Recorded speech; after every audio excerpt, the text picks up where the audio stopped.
আজকে আমরা open channel flow দেখব। ওপেন চ্যানেল ফ্লো এটা হচ্ছে an open channel flow is an flow through a conduit or medium in which a fluid flow with a free surface। তিনটা এখানে main কথা, সেটা হচ্ছে ওপেন চ্যানেলটা এক প্রকার ফ্লো যেটা কোনো মিডিয়াম দিয়ে যাবে এবং fluid flow with a surface, free surface. ফ্লুইডটা ফ্লো হবে কোনো একটা মিডিয়ামের উপর দিয়ে এবং সাথে কি থাকবে, ফ্রি সারফেস থাকবে। তাহলে আমি যদি এরকম একটা ইন্টারফেস নেই, এই ইন্টারফেসের নিচে ফ্লুইড 1 এবং উপরে ফ্লুইড 2, তাহলে উপরের ফ্লুইডটা নিচের ফ্লুইডকে একটা কনস্ট্যান্ট প্রেশার দিবে। এখন আমি ধরে নিলাম যে উপরের ফ্লুইডটা আমার এয়ার, তাহলে সেখানে অ্যাটমসফিয়ারিক প্রেশার দিবে। ফ্লুইডের একটু উপরের অংশ আমার কী থাকা লাগবে, ফ্রি সারফেস থাকা লাগবে। তাহলে কিছু ল আছে এখানে, রুলস আছে, আমি রুলসগুলি যদি বলে দিই, সেটা হচ্ছে এটা যদি আমি পুকুর ধরে দেবো বা যদি একটা চ্যানেল ধরি, ওয়াটারটা এদিক বরাবর ফ্লো করতেছে, তাহলে এই ওয়াটারের এই অংশটাকে হচ্ছে বলা যাবে সেটা হচ্ছে ইন্টারফেস, এবং এই ওয়াটার সারফেসের উপরে যে ফ্রি একটা অংশ আছে সেখানে যে এয়ারটা আছে সেই এয়ারটা কনস্ট্যান্ট প্রেশার দিচ্ছে এই ফ্লুইডের উপরে। সেক্ষেত্রে এই পোর্শনটাকে আমরা কি বলতে পারি, আমরা ওপেন চ্যানেল ফ্লো বা ওসিএফ বলতে পারি। এখন ওসিএফ হওয়ার আরও কিছু ক্রাইটেরিয়া আছে, যেমন এটা যদি টিউব ধরি, বড় টিউব, এখানে যদি ফুলফিল লিকুইড দ্বারা পরিপূর্ণ থাকে, তাহলে সেক্ষেত্রে এখানে কোনো ফ্রি সারফেস থাকতেছে না, যার কারণে এখানে ফ্রি সারফেস যেহেতু নাই, তাই এটাকে আমরা কী বলতে পারতেছি না, এটাকে আমরা ওপেন চ্যানেল ফ্লো বা ওসিএফ বলতে পারতেছি না। কিন্তু এটা একটা ওসিএফ, কারণ এখানে এই চ্যানেলটা পার্শিয়ালি ফিল আপ, তাহলে পার্শিয়ালি ফিল আপ মানে কি, উপরে একটা ফ্রি সারফেস আছে, তাহলে এটা কী বলতে পারবো, এটাকে আমরা ওসিএফ বা ওপেন চ্যানেল ফ্লো বলতে পারবো। আচ্ছা, এখন আমাদের যে পাইপ ফ্লো আছে, পাইপ ফ্লো এবং ওসিএফ ওপেন চ্যানেল ফ্লো এর মধ্যে পার্থক্যটা কী? পার্থক্যগুলো হচ্ছে, ফার্স্টে ওপেন চ্যানেল ফ্লো আর পাইপ ফ্লো, এখানে ওসিএফ এর ক্ষেত্রে free surface must be formed, মানে এখানে অবশ্যই ফ্রি সারফেস থাকতে হবে, একদম ফুল ফিল থাকা যাবে না, একটা ফ্রি সারফেস থাকা লাগবে। পাইপ ফ্লোর ক্ষেত্রে ফ্রি সারফেস থাকতেও পারে, নাও থাকতে পারে, free surface is not necessary.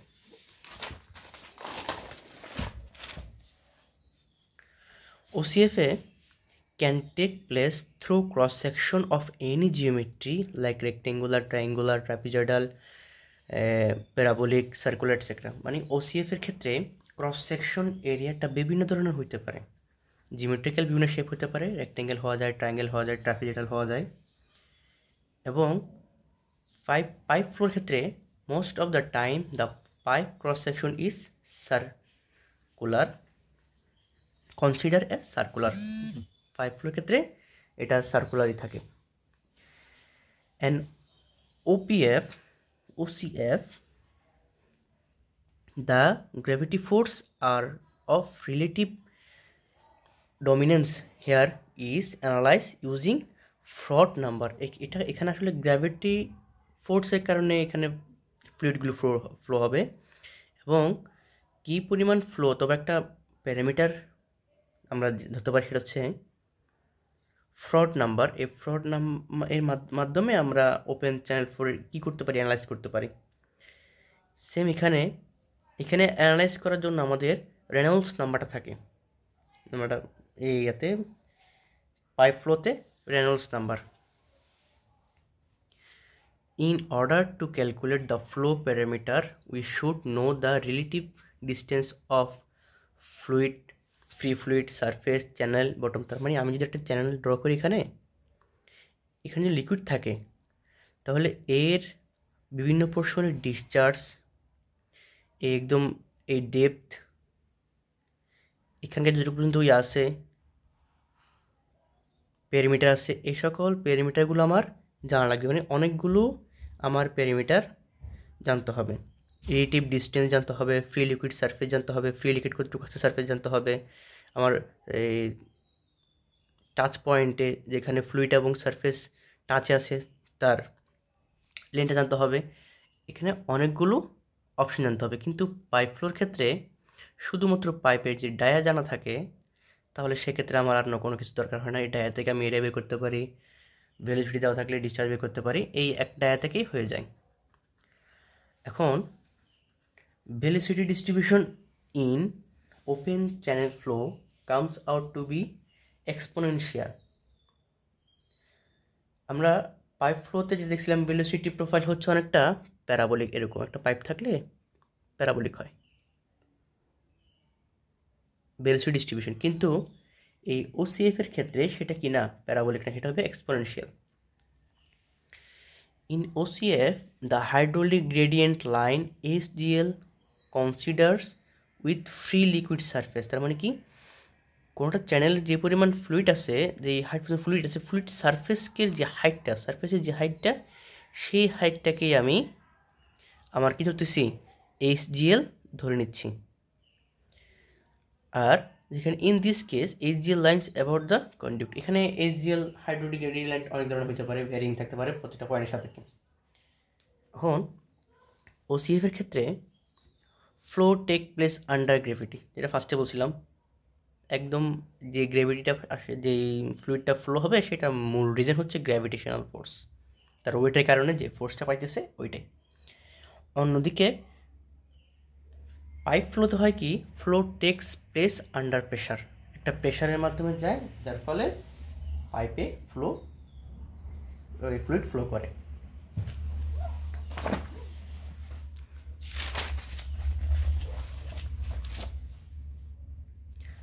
আমরা difference between pipe flow and open channel ফ্লোটা পড়ছি।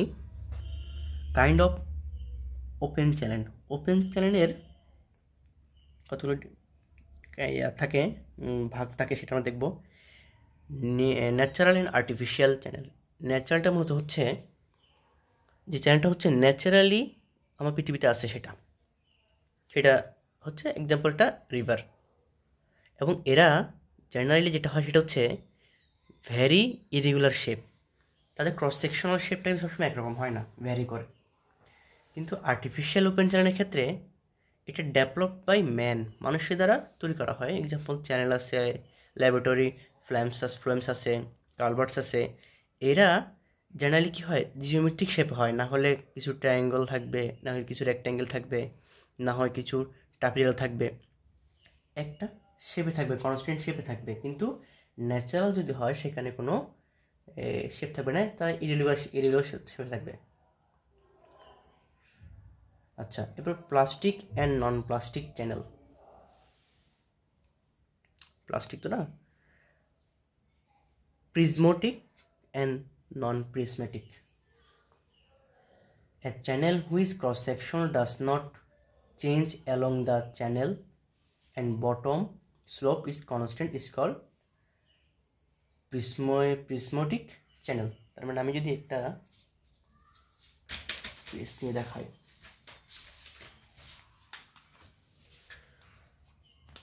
কোনোটা চ্যানেল যদি এভাবে যায়, আমি যদি ক্রস সেকশন এভাবে নিই, তাহলে এই ক্রস সেকশনের সব জায়গায় একরকম থাকবে, সব জায়গায় রেক্ট্যাঙ্গেল, সব জায়গায় রেক্ট্যাঙ্গেল, ট্রায়াঙ্গেল হলে সব জায়গায় ট্রায়াঙ্গেল থাকবে। এবং তাদের যে বটম স্লোপটা আছে, এই স্লোপটা কী থাকবে, কনস্ট্যান্ট থাকবে। তাহলে সেটাকে বলবো আমরা কি, প্রিজমেটিক চ্যানেল। যদি এমন হয় সেকশন বরাবর ফার্স্ট সেকশনে এসে আমি কী পাইলাম, রেক্ট্যাঙ্গেল পাইলাম, সেকেন্ড সেকশনে গিয়ে আমি পেয়ে গেলাম ট্রাপিজয়েডাল, সেক্ষেত্রে সেই চ্যানেলটাকে আমরা বলবো নন প্রিজমেটিক চ্যানেল। আর এক্ষেত্রে যেটা হচ্ছে তোমার ন্যাচারালি তৈরি হয়, ন্যাচারাল যে সকল চ্যানেল আছে সেটাকে বলা যাবে আমরা ন্যাচারাল চ্যানেলকে আমরা বলবো কি, নন প্রিজমেটিক। এবং যেটা আর্টিফিশিয়াল থাকবে ওটাকে আমরা কী বলবো, প্রিজমেটিক বলবো। আর্টিফিশিয়ালরা আসলে সব জায়গায় সেমি ক্রস সেকশন রাখে। এরপর হচ্ছে rigid and mobile boundary element. Rigid বলতে আমি যেই ম্যাটেরিয়ালস দিয়ে, আমি আমার কাছে যে ম্যাটেরিয়ালসগুলো আছে, ম্যাটেরিয়ালস দিয়ে যদি কোনো একটা পাইপ তৈরি করি, সেটা আর্টিফিশিয়াল পাইপ দিয়ে তৈরি করে আমি এখানে একটা সিসি কাস্টিং করলাম, সেক্ষেত্রে পানির ফ্লোর কারণে এখানে কোনো কোরোশন হয় না, যার কারণে এটা একদম রিজিড বলা যায়। এই সকল যে চ্যানেলগুলোকে আমরা রিজিড বলবো। আর যে যদি এমনি জাস্ট মাটি কেটে গর্ত করে এভাবে আমরা একটা শেপ দিয়ে দিই, এখানে ফ্লুইড ফ্লো করতেছে, সেক্ষেত্রে এখানে ফ্লুইডের ফ্লোর কারণে একটা ইরেশন ঘটবে, এখানে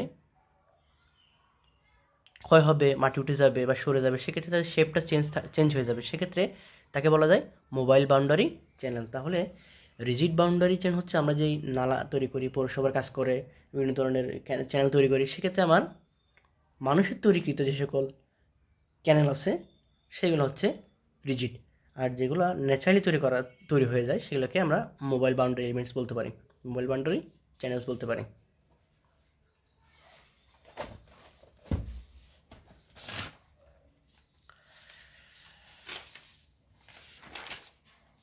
small and large slope channel, আমি যদি ফার্স্টে এখানে একটা চিত্র দেখি, চিত্রগুলো বোঝা যাবে, ডেফিনেশনটা একটু দেখালাম।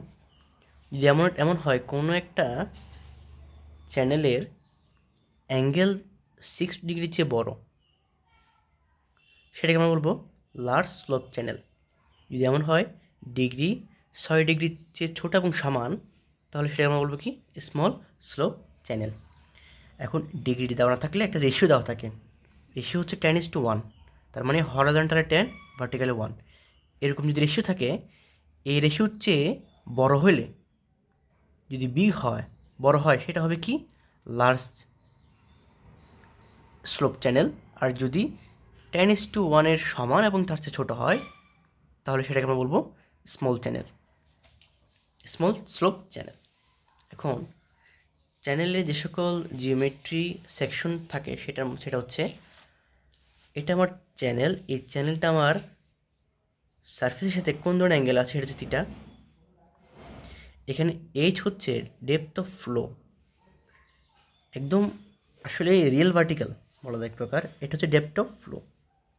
আর এটা হচ্ছে ডি হচ্ছে ডেপথ অফ ফ্লো সেকশন, আমি সেকশন করি তাহলে যে ডিটা পাবো সেটা হচ্ছে এডি। আর ডেপথ অফ ফ্লো হচ্ছে এইচ। এদের মধ্যে সম্পর্ক হচ্ছে আসলে এলেনটাকে এখানে অ্যাটাচ করলে এখানে একটা টিটা উৎপন্ন হয়, তার মানে কি এইচের কস কম্পোনেন্ট হচ্ছে ডি, তার মানে কি ডি সমান এইচ কস টিটা। একটা রেক্ট্যাঙ্গল ক্রস সেকশন নেই, নিচেটা হচ্ছে বি, এখানে বিটা হচ্ছে বটম উইথ আর উপরের বিটা হচ্ছে টপ উইথ। ওয়াটার সারফেস যেটুকু আছে সেটা হচ্ছে এইচ, এখানে ফ্লো এরিয়া হচ্ছে এটা ক্রস সেকশন এরিয়া, এই এরিয়াটুকু হচ্ছে আমার কি flow area. Wetted perimeter P, মানে চ্যানেল তো পুরোটাই আছে কিন্তু সবটুকু ভিজা না, কতটুকু ভেজা আছে এটা বলতে গেলে এই অংশটুকু আছে শুধু ভেজা, তাহলে এটার পেরিমিটার কী পাওয়া যাবে, দুইটা এইচ পাওয়া যাবে, একটা বি পাওয়া যাবে, B plus 2h। Hydraulic radius আর পাবো হচ্ছে এই এরিয়াকে আমি পেরিমিটার দিয়ে ভাগ করব, তখন পাবো হাইড্রোলিক রেডিয়াস। আর হাইড্রোলিক ডেপথ কোন পাবো, হাইড্রোলিক ডেপথ পাবো এই এরিয়াটাকে আমি যদি বি মানে টপ উইথ, এই টপ উইথ দিয়ে ভাগ করি, তাহলে আমরা কী পাবো হাইড্রোলিক ডেপথ পাবো।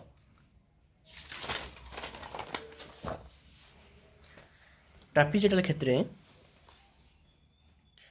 এটা হচ্ছে আমার bottom with B, top with হচ্ছে এই ক্যাপিটাল বিটা।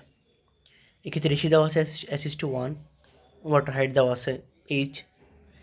ট্রাপিজয়েডালের ক্ষেত্রে এরিয়া হবে H into B plus SH, perimeter হবে B plus 2 into 2 H² plus 1H। এগুলো কেমন আসতেছে আসলে, এখানে এরিয়াটা পাবো এরকম একটা রেক্ট্যাঙ্গেল পাবো BS এবং দুটো ট্রায়াঙ্গেল পাবো, দুই ট্রায়াঙ্গেলের হাফ ইন্টু এটা পাওয়া যাবে SH এর মাধ্যমে, এতটুকু পাওয়া যাবে S এবং S এর গুণফল করে, আর হাইটটা পাওয়া যাবে S দিয়ে, তাহলে হাফ ইন্টু এই ভূমির উচ্চতা, হাফ ইন্টু ভূমি এবং উচ্চতা কয়টা পাবো, এই পাশে একটা পাবো, এই পাশে একটা পাবো, তাহলে মোট দুইটা পাইলাম। এই টু কাটা, এখান থেকে ওই পাশে S কমন নিলাম, তাহলে H into B plus SH। Perimeter P wetted perimeter, হ্যাঁ ওটুক ভেজা আছে, মানে কি এখান থেকে এতটুকু পর্যন্ত, তাহলে এটুক বি এবং এটুক, এটা আমার কি, এটা আমার এই সমকোণী ত্রিভুজের অতিভুজ, তাহলে √S² ইন্টু 1², এটার সাথে যদি এস গুণ দিই তাহলে এটা আসলে পাওয়া যাবে, এস ভ্যারি করে এটা পাওয়া যাবে। তাহলে কি বি একটা দুইটা হচ্ছে কোনটা এস স্লোপ দুইটা, স্লোপের লেন্থ হচ্ছে root over S square plus 1 square into H. উপরের বিটা কত হবে? এই বি তো উপরে আসেই, এটা হচ্ছে বি, এখানে বি এতটুকু বি। এক্সট্রা পোর্শনটা হচ্ছে কি? এক্সট্রা পোর্শনটা এস এবং এইচ গুণ করলে উপরে এক্সট্রা পোর্শন পাওয়া যাবে, এরকম আছে দুইটা, তাহলে B plus 2SH, B plus 2HH। ট্রায়াঙ্গেলের ক্ষেত্রে একদম সেম, এরিয়া হবে কি? এটাকে দুই ভাগে ভাগ করলে দুইটা কি হয়? সমকোণী ত্রিভুজ হয়। হাফ ইন্টু ভূমিকোণ উচ্চতা দিলাম, 2 ইন্টু হাফ ইন্টু ভূমিকোণটুকু একটুক না, একটু তো এসএইচ আর একটু উচ্চতা, তাহলে এসএইচ ইন্টু এইচ, তাহলে কি হয়? Half into SH into S, এই হাফ আর টু কাটা SH স্কোয়ার। পি কী হবে? এটা হবে। এটাকে পাইতে হলে এসকে রুট ওভার করা লাগবে, 1 কে রুট ওভার যোগ করা লাগবে, এটা অতিভুজ। এরকম কটা হবে? দুইটা হবে। এই দুটোর সাথে কী গুণ করা লাগবে? এস গুণ করা লাগবে, তাহলে 2 into root over S square plus 1 square into H. আর বি, উপরের বিটা কী হবে? এটা কি SH না? তাহলে এরকম দুইটা হবে, দুইটা হলে কত হবে? 2SH। আর সার্কুলারের ক্ষেত্রে এই পুরোটা হচ্ছে একটা পাইপ, যেখানে তোমার ফ্লুইড আছে, সেটা হচ্ছে এইচ পর্যন্ত হাইড্রোলিক ডেপ। আর টোটাল ডায়াটাকে আমরা ডিনোট বললাম। যে ফ্লুইডটা আছে তার ফ্লুইডের দুই পাশে যে আমরা একটা কেন্দ্রস্থ কোণ পাবো, এটা হচ্ছে ওমেগা দ্বারা প্রকাশ করছে। তাহলে এইচ বের করার ফর্মুলা হচ্ছে D naught 1 minus cos omega by 2/2, আর ওমেগা হচ্ছে 2 cos inverse 1 minus 2h by D naught. Area হচ্ছে এ সমান omega minus sine omega D naught square by 8। এখানে পি হচ্ছে ওমেগা ডিনোট বাই 2, আর বি হচ্ছে এটা, বি হচ্ছে ডিনোট সাইন ওমেগা বাই 2। এখন একটা টপিক দেখতে হবে, সেটা হচ্ছে white channel. When the width of a rectangular channel is very long or large compared to depth of height, তার মানে আমি যদি একটা ফার্স্টে চ্যানেল তৈরি করি এতটুক দিয়ে, আমি এটাকে বড় করলে অনেক বড় করে দিলাম, এত বড় করে দিলাম, এক্ষেত্রে আমার এই উইথটা ডেপথের চেয়ে অনেক বড় হচ্ছে। তাহলে আমি যদি ডেপথ বলি এইচ এবং এটা হচ্ছে উইথ, ডেপথটা দিচ্ছে নাকি? বি দিছে, বি দ্বারা পাস করলাম বি। এই বিটা অনেক বড়, কতটুকু বড়? বলা হয়েছে বি বড় বা সমান হবে 10h। তার মানে কি? এমন একটা রেক্ট্যাঙ্গুলার ক্রস সেকশন হবে যেটার হাইটের 10 গুণ বা তার চেয়ে বড় হবে এই ব্রেডটা বা লম্বাটা। এই যে ডেপথটা কি? ডেপথের চেয়ে অনেক বড়। এই যে with of the rectangular channel is very large compare to depth. তার মানে কি? এই বিটা হচ্ছে, উইথটা হচ্ছে আমার হাইটের চেয়ে অনেক বড়। জেনারেলি এই উইথটা হবে 10 ইন্টু হাইট। তাহলে আর সমান কি লেখা যায়? আমরা হাইড্রোলিক রেডিয়াস পড়ছিলাম, আর এটা area by perimeter, wetted perimeter. তাহলে এরিয়া সমান বিএইচ এবং পেরিমিটার কি? B plus 2h।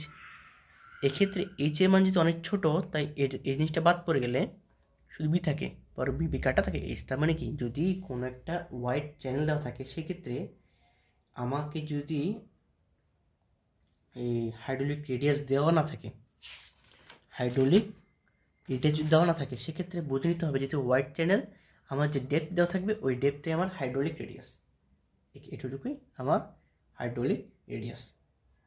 আজকে আমি এতটুকু। এরপরে আমাদের বিভিন্ন ফ্লোয়ের যেই ইয়াগুলো আছে, আলাদা আলাদা ক্রাইটেরিয়া আছে, এসব দেখবো।